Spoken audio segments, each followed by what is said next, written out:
నిరంతరం పర్యవేక్షించుకుంటూ గత 40-50 సంవత్సరాలుగా తెలంగాణ ప్రాంతానికి రావాల్సిన నీళ్లు రాకపోవడము, పూర్తి కావాల్సిన ప్రాజెక్టులు పూర్తి కాకపోవడం వల్ల ఈ ప్రాంతానికి జరిగిన అన్యాయాన్ని సరిదిద్ది వాయిదాలు పడుతూ వస్తున్న ప్రాజెక్టులను పూర్తి చేయాలన్న లక్ష్యంతో ఈరోజు మా ప్రభుత్వం, మీ శాఖ మంత్రివర్యులు ఉత్తమ్ కుమార్ రెడ్డి గారు పనిచేస్తున్నారు.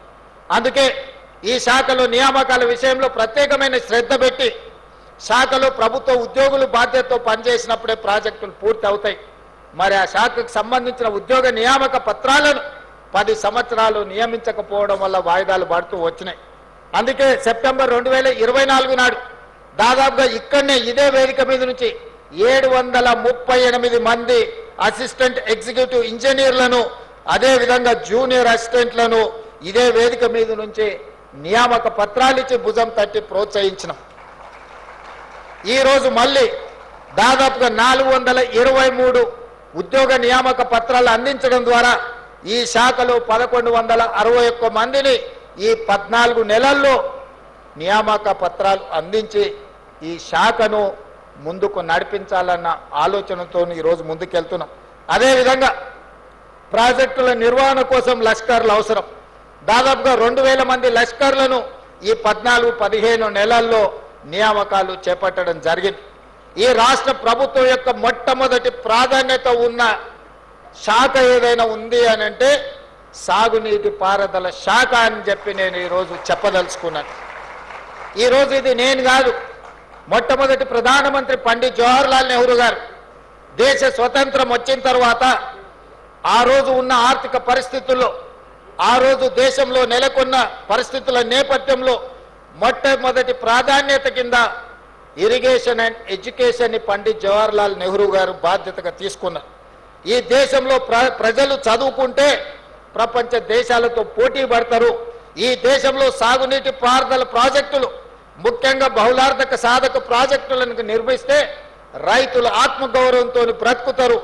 ఆనాడు కరువుతో ప్రజలు చచ్చిపోతుంటే కరువు నుంచి ప్రజల్ని కాపాడడానికి సాగునీటి ప్రాజెక్టులను ప్రాధాన్యత కింద తీసుకున్నారు.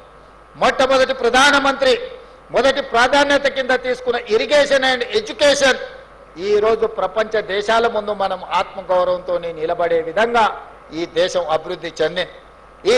ఈరోజు ఆహార ఉత్పత్తిలో మిగులు దేశంగా మన దేశం నిలబడ్డది అని అంటే ఆనాడు బాక్రానంగల్ డ్యాం నుంచి మొదలు పెడితే నాగార్జున సాగర్, శ్రీశైలం, అదేవిధంగా ఎస్ఆర్ఎస్పి ప్రాజెక్టుల వరకు మొట్టమొదటి ప్రధానమంత్రి పండిట్ జవహర్లాల్ నెహ్రూ గారు వేసిన పునాదులే ఈరోజు తెలంగాణ రాష్ట్రంలో సాగునీటి ప్రాజెక్టులు. చాలా సందర్భాలలో మాట్లాడుతున్నారు, మేము 1 కోటి ఎకరాలకు నీళ్ళు ఇద్దామనుకున్నాము, 1 కోటి ఎకరాలకు నీళ్ళు ఇచ్చినామని.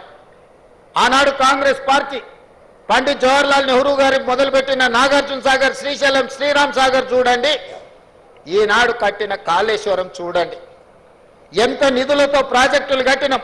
ఇవే కాదు, అంతకంటే వెనక్కి వెళ్తే నిజాం సర్కారు కట్టిన 1908లో ఈ నగరానికి వరదలు వచ్చి వేలాది మంది చచ్చిపోయినప్పుడు మోక్షగుండం విశ్వేశ్వరయ్య గారు డిజైన్ చేసిన ఉస్మాన్ సాగర్, హిమాయత్ సాగర్, మూసీ నది డిజైన్లను చూడండి, నిర్మాణాలను చూడండి.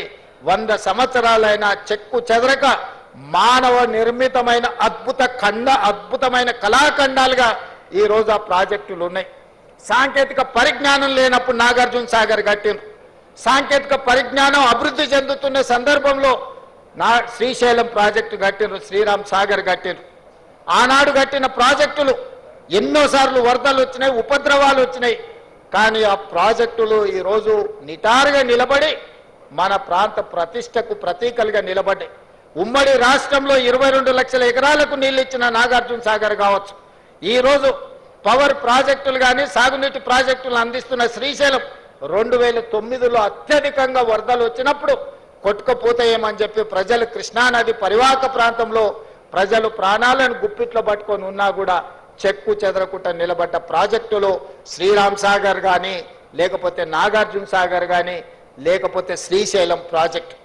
ఏ వరదలు లేవు, ఏ ఉపద్రవం లేదు, ఏ భూకంపాలు లేవు. 3 ఏళ్లలోనే కట్టడం కూలడం జరిగిపోయింది కాళేశ్వరం. ఈ 3 ప్రాజెక్టుల మీద 10,000 కోట్ల రూపాయలు కూడా మేము ఖర్చు పెట్టలేదు కాంగ్రెస్ పార్టీ. కానీ ఒక్క కాళేశ్వరాన్ని నేను చెప్పడం లేదు, కాకిచ్చిన అంచనాలు 1,47,000 కోట్ల రూపాయలు. నేను ముఖ్యమంత్రిగా పదవి చేపట్టిన తర్వాత లెక్కలేస్తే 1,02,000 కోట్ల రూపాయలు కాళేశ్వరం ప్రాజెక్టులో కాంట్రాక్టర్లకు బిల్లులు చెల్లించను.